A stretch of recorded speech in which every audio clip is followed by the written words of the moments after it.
ஒருத்தன் என்ன பண்றான், அழுது அழுது அழுது அழுது எனக்கு பணம் வேணும் பணம் வேணும் பணம் வேணும், உனக்கா நான் ஜெபிக்கிறேன் ஜெபிக்கிறேன் ஜெபிக்கிறேன் ஜெபிக்கிறேன் ஜெபிக்கிறேன் ஒருத்தன் சொல்றான்.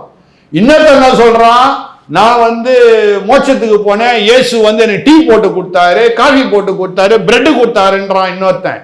இன்னொருத்தன் என்ன சொல்றான், நரகத்துக்கு போனேன், அங்க பார்த்தா எல்லாம் எரியுறாங்க, நரகம் அப்படி இருந்தது, நான் போய் பார்த்தேன் அப்படின்றான். இன்னொருத்தன் என்ன சொல்றான், நீ எனக்கு கொடுத்தால்தான், நான் செய்கின்ற இந்த ஊழியத்துக்கு கொடுத்தால்தான் தேவன் உன்னை ஆசீர்வதிப்பார் என்றான். எங்கேயா போட்டிருக்கு இதெல்லாம் பைபிள்ல? திருட்டு பசங்க இவனுங்கெல்லாம், விளங்குதா? இந்த திருட்டு பசங்களால எங்க பேர், எங்களை மாதிரி நல்லவங்க பேர்லாம் கெட்டு போகுது.